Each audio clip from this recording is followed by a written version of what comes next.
Hello everyone, it is Game Day and welcome back to another video and welcome to something a little bit different on the channel. Welcome to Euro 2024 predictions.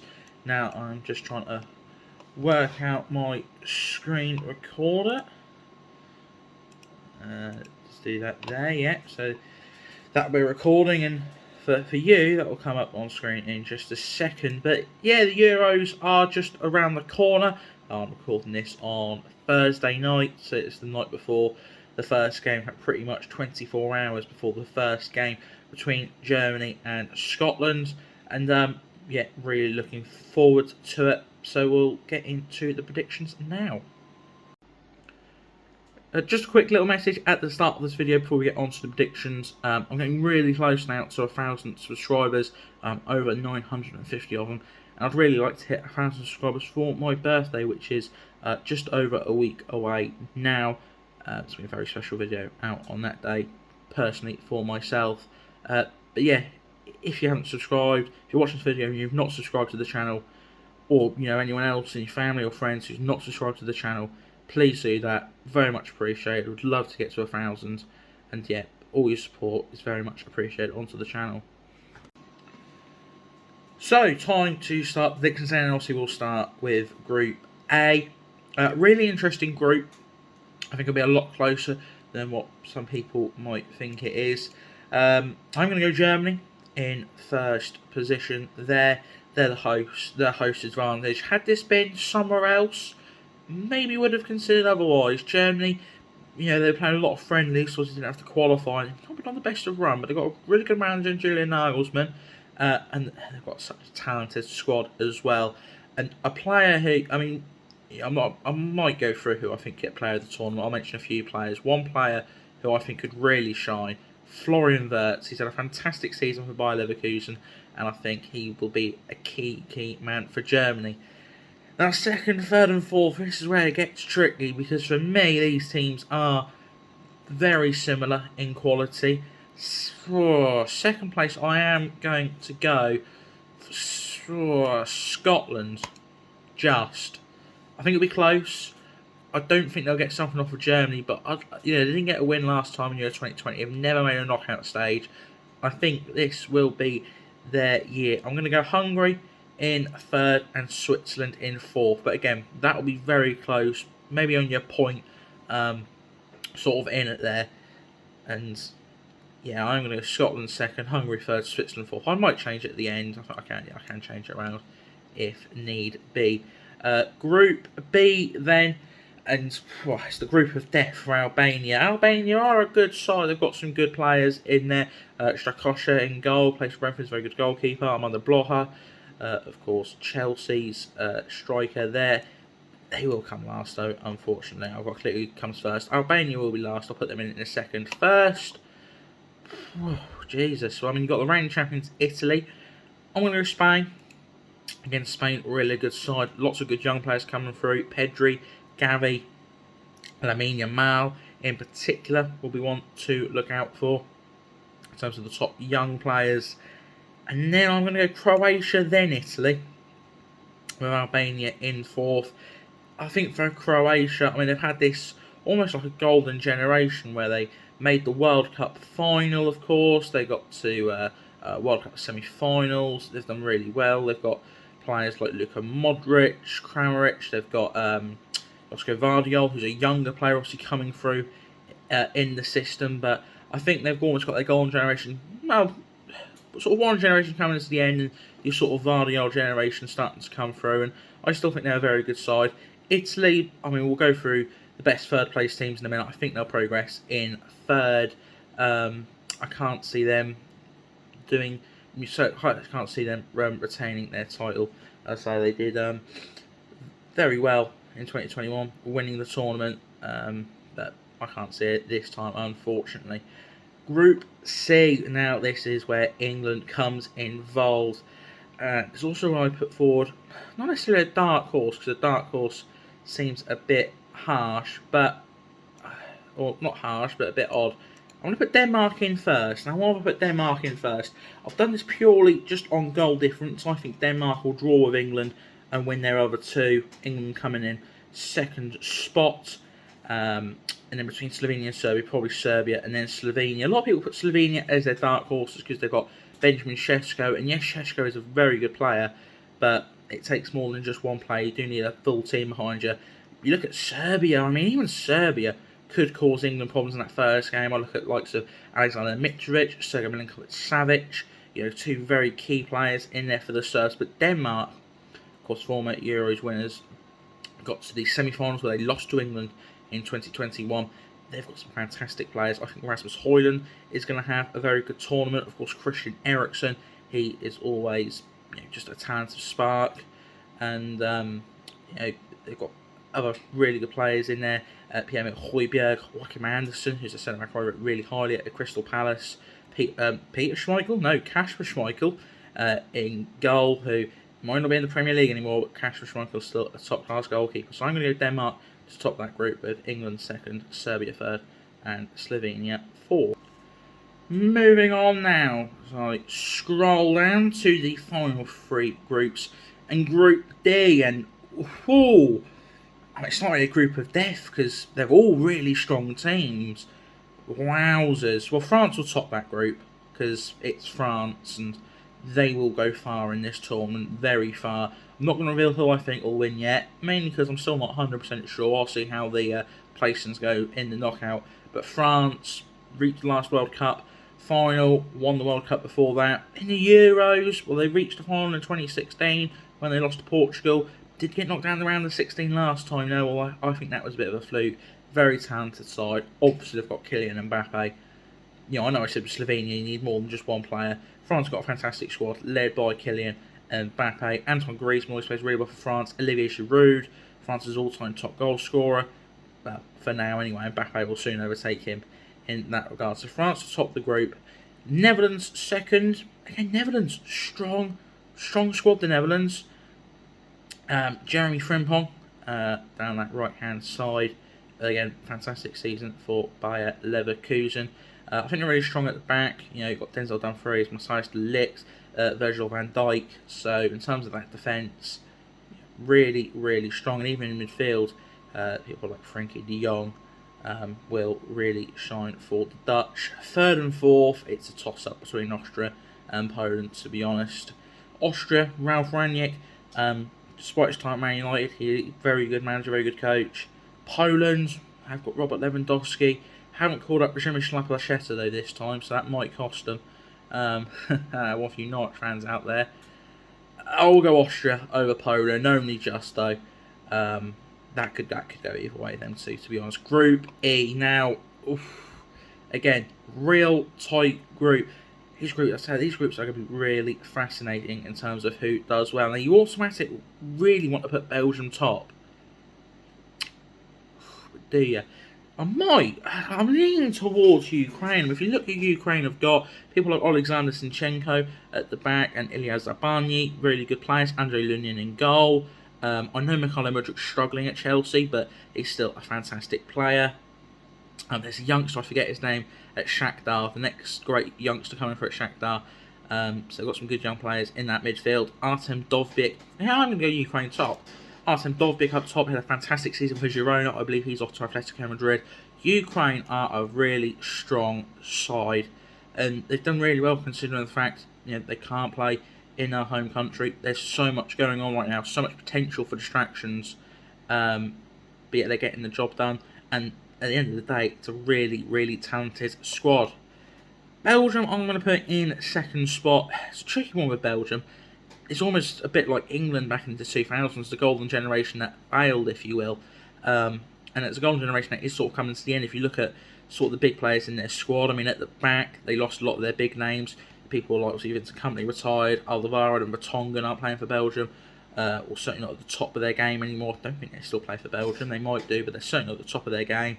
And then you've got players like Courtois, Lukaku, De Bruyne. World-class players. How many more tournaments have they got at that world-class level? They've got this Euros, probably the next World Cup. But, for this golden generation of Belgium, there's not that much time left to get a trophy. And I just can't see it. Well, I can't see them top in the group. Can I see them winning it? Probably not, but we'll see. when I get into the knockouts. Slovakia, Romania. Again, Romania, good side. Slovakia, good side. I'll go Romania over Slovakia. Yeah. I'll go Romania over Slovakia. Them two will probably draw their game with each other. Two pretty even teams, in my opinion. Group F. Big boys in here. Portugal will be top. Of course, Cristiano Ronaldo still scoring goals. Watched Portugal play Ireland a couple of nights ago, and they got 2 goals. He was still the best player on the pitch at his age. So he's already won a Euros. Can he add another one? Maybe. I certainly don't think he's as finished as people think. He's certainly getting towards the end of his career. Don't get me wrong. He's playing in Saudi Arabia, but he'll still turn on. He'll still have a couple of goals. And then for second spot, Georgia get underestimated by a lot of people. People just think of Kvaratskhelia and that's it. But they've got, and this is really going to test me here, they've got Mamadashvili, I believe that's how you say it, in goal, who plays for Valencia, linked with Newcastle. They've got striker up top, Mick Tadugi. I'm not even going to bother trying. But Georgia have got some good players anyway. Good players that I can't pronounce. Czech Republic and Turkey, just 2 strong teams. They'll both probably fancy their chances to go through. Turkey always seems people's dark horses, but then never really do a lot. Czech Republic. I'll go Turkey in second. And I'm going to go Georgia in third and Czech Republic fourth. That's nothing against Czech Republic. I just think Georgia are a better team than people think. And I could even be tempted to put them up into second. Georgia, I'm just thinking about the actual results in the group. Georgia could probably beat the Czech Republic. They could beat Turkey, but Turkey... that's a tricky one. Is there anything I'd change from the groups? Group A, I think I'm happy with. Definitely happy with Group B. That's probably one I'm more confident about. Group C, again, Denmark top on goal difference from England. It's just what I'm going with there. France, Austria, Poland. That could be either way. It's so tight. These groups are just so even. So interesting to see. In Group I'm going to stick with that. So that is what I'm going to go for. So my third place rankings then. Who do I not think? I don't think Austria will go through. I don't think Austria will go through. And who else won't go through? Probably Romania. So I'd say Italy make it through. Hungary make it through, yeah. Serbia and Georgia. And then Romania and Austria miss out. So I've absolutely no idea what this means for the knockouts rankings. No idea.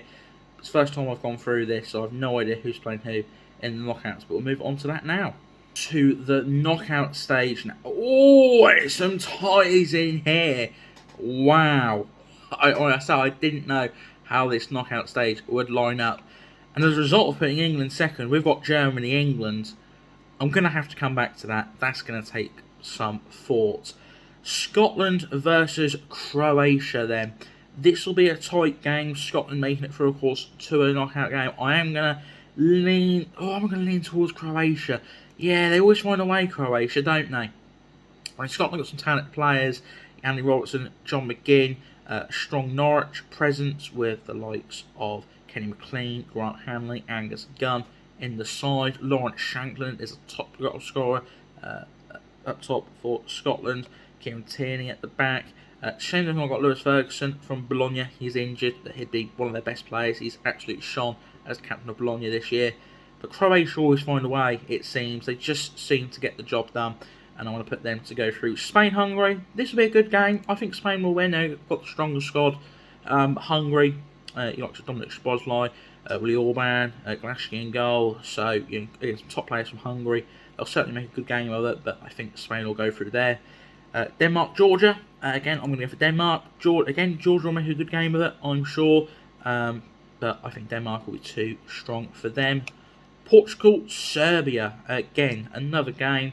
I can't say this for every game, but every game it is going to be a close game because what you're getting is the best teams from Europe playing each other. Ooh, this could go either way here. This is the sort of game I could expect to go to extra time, maybe even penalties. And I will say Portugal. Might have to come back to that one. Portugal, so I'll go Portugal just to beat Serbia, I think. Portugal struggling, maybe a bit of Ronaldo, or maybe a bit of Bruno Fernandes magic. I'm just thinking of the attackers they've got. You Jotas, Leaos, Joao Felix, Ronaldo, even Bruno Fernandes. So, yeah, real tight there. Netherlands, Belgium, bit of the Benelux rivalry there. I will go for the Netherlands. I think they've got the strongest side over Belgium a little bit, and as I said, I just can't see the Belgium golden generation doing it, to be honest. And I think Netherlands are a team certainly on the up. Ukraine, Italy. Again, real interesting affair. Italy reigning winners. I'm going to go Ukraine. I really like the look of this Ukraine squad. You know, Artem Dovbyk, I think he'll be up there for top goal scorers. I just think Mikhailo Mudryk will have a good tournament. I don't know why. You know, he's not played well at Chelsea. But I always look back to when he played for Shakhtar Donetsk, when he played in the Champions League. There's a reason Chelsea spent all that money on him. There's a reason why Arsenal wanted him. It's because he's a very good player, and he will turn up. One player I didn't mention, he also plays for Girona, Viktor Shankov, another real good Ukrainian. So him and Dovbyk will have a real good link up. So I'm going to Ukraine to go through there. France, Turkey. Sorry, Turkey. This is probably the easiest one to predict. France. We're going to go far, as I say, in this tournament. Not to say Turkey are a bad side. Arda Güler, young player who'll become Turkey's star player in the future, I'm sure. But France, Güler's teammate Kylian Mbappe, along with many others like Tchouameni and Camavinga, yeah, they'll go through there. Now Germany, England. Oh, this is such a tricky one. Obviously, I want England to go through, but Germany are the hosts. Oh, what could happen here? I'm going to have to say Germany. And the reason I say Germany is for the next sentence I'm about to say. I think this game could go to penalties. And that's all you need to know. England, Germany, penalties. Germany, you might as well just give them the win before they even start the shootout. Round of 16. It just seems so early for England to get knocked out. But I don't think they'll win the group. As I say, I think they'll just finish behind Denmark on goal difference. And they unfortunately come up against Germany. And I don't think England are going to beat Germany. It's as simple as that. So we move on to the quarter-final stage then, and some absolute thrillers as you would expect. Germany, Spain. Again, Germany the hosts, Spain. I'm going to go Germany again. I think just that, you know, if it was played at a neutral venue, if this was played, just for example, in Qatar where the last World Cup was, I'd probably lean towards Spain. But a home crowd can make such a difference in a major tournament. Any tournament. It just makes you... I mean, you see it at World Cups where home sides play so much better. You do see it at Euros as well. A host nation can just play better when they've got the majority of the crowd behind them. And I think that'll power Germany certainly quite far in this tournament. We'll take them all the way. I'm going to keep watching to find out. Portugal, Netherlands, €1 apiece between these two. And I am going to go, Portugal, very good attack. Netherlands, very good at the back. So you've sort of got attack, defence here. In a way, again, one that could go to extra time. I'm going to lean... Let's come back to that one. Ukraine, France. Yeah, I've bigged Ukraine up a lot. Very good side. But France are France. You can see a little bit of a pattern come through here. France are very, very good. Denmark, Croatia. Two teams who do like getting through to a semi-final, and I'm going to go Denmark. As I say, a little bit of they were my dark horse pick. Can you call someone a dark horse if they made the last semi-finals of the Euros? Yes, you can, because that's exactly what I'm going to do. If I was to pick dark horse, I'd probably say Denmark and Ukraine, because also I've got Ukraine coming through the quarterfinals as well. So they're probably my two dark horses for the tournament. Maybe even Georgia, if you think Georgia dark horse for making it through. But yeah, Denmark into the semi-finals. You can see there, play France. Portugal, Netherlands. Portugal. I just think their attack is fantastic, and I think they will just get over the line. Be very tight, but I am going to go for Portugal. Here, Germany versus Portugal, and once again, I am leaning towards Germany yet. Germany, again, I say it every round. they're the host nation, and it's just what's tearing these 50s. So many 50-50s with Germany. I mean, if you look at the path they've had to get through here, England, Spain, Portugal, for me they're all 50-50 games. That's just gone over the balance towards Germany because they've got that home support. So Germany into the final. Good time for Portugal. France beat Denmark. Again, another close one. Denmark could spring a surprise, but you know how it goes. France. I think France on paper are the best team in this tournament. Does that mean they'll win it? Well, we'll find out in just a second. But on paper, I think France got the best squad. They seem like a squad that's just sort of getting on with it, enjoying the experience, and all round, everywhere from the goalkeeper and Mike Magnon at the back, your likes of Hernandez, Pavard, top quality players into the midfield, Kante, Tchouaméni, Camavinga, and then up top Griezmann, Giroud, Mbappe, Colomboigny. So loads of fantastic players for France there. So the final, which takes place in Berlin, Germany, France, and it'll be a close one. I'm going to say France. My winner is me, France. Why France? Well, I said throughout this video, Germany with the home support, that'll get them through during a 50-50 game. However, I wonder if in the final that might make the opposite for Germany. I wonder if the pressure will get to them. I think to 2016 when France made the final at a home tournament at the Stade de France, or just scroll down. I think they felt the pressure a little bit. Especially when Ronaldo went off injured. I think with that big crowd behind them, the pressure got to them. I think it could do that to Germany here. And France, well, you can't switch off against France, because if you're at 90% against France, they're going to punish you. And that's why I think they're going to be 25% of players predicted France to win. When you think of how many teams are in this tournament, it was 24 teams, and a quarter of the people who've done this think France is going to win. So that's a lot of people. But yeah, my Euro 2024 winners, I think, will be the French. And so we have come to the end of this video here on Game Day. If you have enjoyed this one, please don't forget to like and subscribe. Leave a comment down below to let me know how you think your national team will get on during Euro 2024. Once again, thank you very much for watching, and I'll see you for the next one. Goodbye.